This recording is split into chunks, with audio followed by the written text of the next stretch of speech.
देश वार्ता में आपका स्वागत है। मैं हूं अजहान अंसारी। दोस्तों, प्रधानमंत्री नरेंद्र मोदी की मिमिक्री करने वाले प्रधानमंत्री मोदी के खिलाफ लोकसभा वाराणसी से अब चुनाव नहीं लड़ पाएंगे। जी हां दोस्तों, श्याम रंगीला का जो नामांकन है वो खारिज कर दिया गया है, यानी चुनाव आयोग की तरफ से उनका नॉमिनेशन है वो रिजेक्ट कर दिया गया है।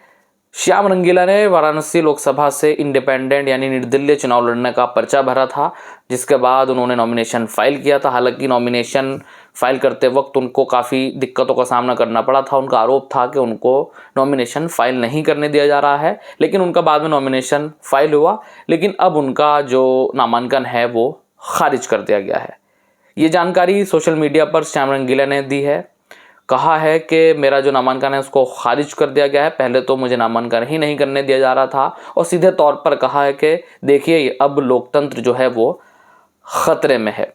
दोस्तों, प्रधानमंत्री नरेंद्र मोदी के खिलाफ वाराणसी लोकसभा से 41 उम्मीदवार मैदान में थे। उन 41 उम्मीदवारों ने पर्चा भरा था और उन 41 में से 32 उम्मीदवारों का जो पर्चा है वो खारिज कर दिया गया है। आयोग ने उन 32 उम्मीदवारों के पर्चे खारिज कर दिए हैं, जिसमें से एक श्याम रंगीला भी थे।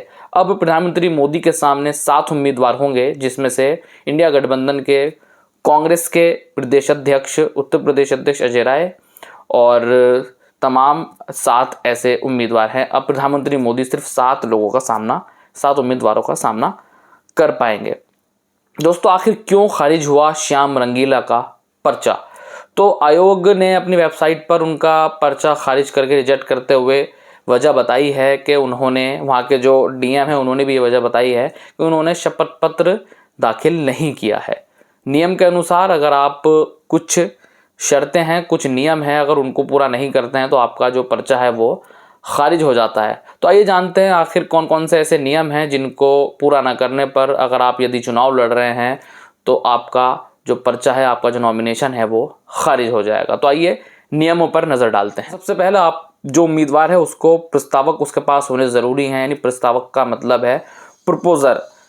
ऐसे उसके पास व्यक्ति होने ज़रूरी हैं जो जिस लोकसभा लोकसभा क्षेत्र से वो चुनाव लड़ रहा है वहीं के ऐसे व्यक्ति हों जो आयोग के सामने ये प्रपोज करें कि भाई ये हमारे उम्मीदवार हैं।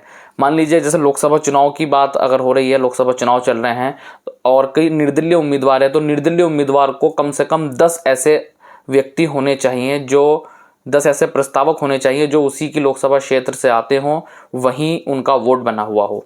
तो निर्दलीय को कम से कम 10 चाहिए जो आयोग को ये लिख कर दे कि ये हमारे उम्मीदवार हैं। और अगर आप किसी रजिस्टर्ड पार्टी से चुनाव लड़ रहे हैं, कोई उम्मीदवार रजिस्टर्ड पार्टी से लड़ता है, तो उसको कम से कम 1 प्रस्तावक होना ज़रूरी है। निर्दलीय के लिए ये संख्या 10 है। वहीं दूसरा रूल है, आपको ज़मानत राशि जमा करनी होती है। जमानत एक राशि, एक ऐसी तय राशि है जो आपको जमा करनी ही होती है, ये कंपलसरी है। तो अगर आप जनरल कैटेगरी से आते हैं तो आपको लोकसभा चुनाव की अगर हम बात करें तो लोकसभा चुनाव चल रहे हैं, लोकसभा चुनाव में 25,000 रुपये एक उम्मीदवार को ज़मानत राशि जमा करनी होती हैं। अगर आप SC ST से आते हैं तो ज़मानत राशि जो है वो आधी हो जाती है, यानी 12,500 रुपये। अगर विधानसभा की हम बात करें तो विधानसभा में ज़मानत राशि 10,000 रुपये होती है और SC ST की 5,000 रुपये। वहीं उसके बाद शपथ पत्र आपको दाखिल करना होता है। शपथ पत्र में आपको अपनी कमाई से लेकर संपत्ति का ब्यौरा देना होता है। आपके कितने बच्चे हैं, आप मैरिड हैं या आप अनमैरिड हैं, ये तमाम चीज़ें आपको देनी होती हैं। और क्या क्या देना होता है मैं आपको बताता हूँ।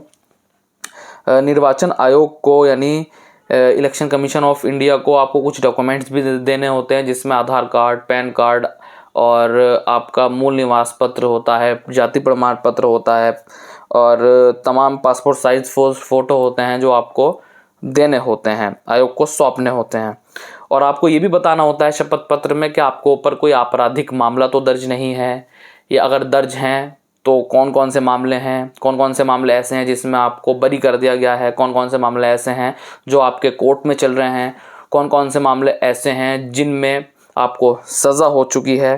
तो ये सारी चीज़ें आपको चुनाव आयोग को सौंपनी होती है, जिसके बाद इसकी स्क्रूटनी होती है, यानी जांच होती है बारीकी के साथ, और उसके बाद आपका जो पर्चा है वो बताया जाता है कि आप उसके लिए योग्य हैं या नहीं। अगर इनमें से आप एक भी कोई चीज़ गलत आपकी पाई जाती है, ये 100% सटीक, सही और सटीक जानकारी आपको देनी होती है।